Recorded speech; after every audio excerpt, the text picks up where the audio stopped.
Mise en marche du modèle Parma 17, fabriqué par Matilsa. Vérifiez d'abord le type d'alimentation à utiliser pour travailler. L'alimentation peut être avec moteur électrique à courant alternatif 230 volts, avec moteur électrique à courant continu pour batterie ou avec moteur à explosion. On pourra les combiner pour avoir deux types d'énergie différents, quel que soit le type d'alimentation choisi. Avant d'utiliser la machine, les pas communs suivants sont à suivre. Déverrouiller les arrêts d'urgence du panier et du sol. Si la nacelle élévatrice dispose de deux alimentations, sélectionnez le type d'énergie à utiliser avec le sélecteur du sol. Ce sélecteur n'est pas disponible sur les machines avec une seule alimentation. Une fois le type d'alimentation choisi, les pas à suivre dans chaque cas sont les suivants.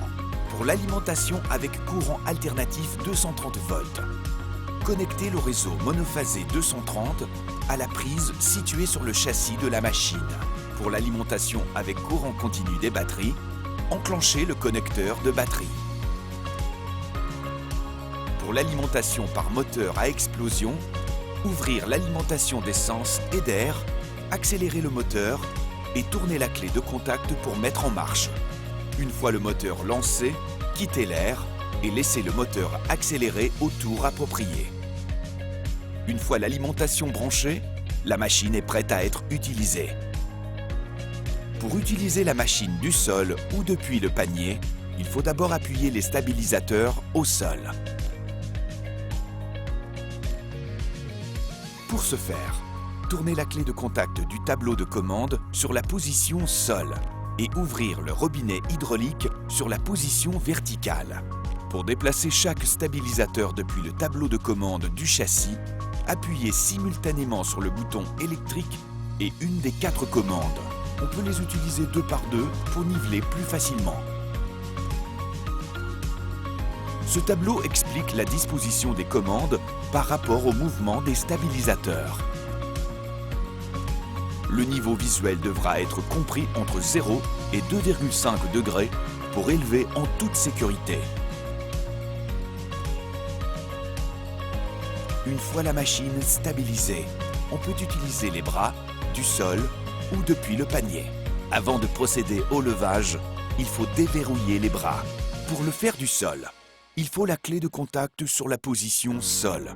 Fermez le robinet hydraulique en position horizontale et appuyez simultanément sur le bouton électrique et une des commandes pour élever d'abord le bras.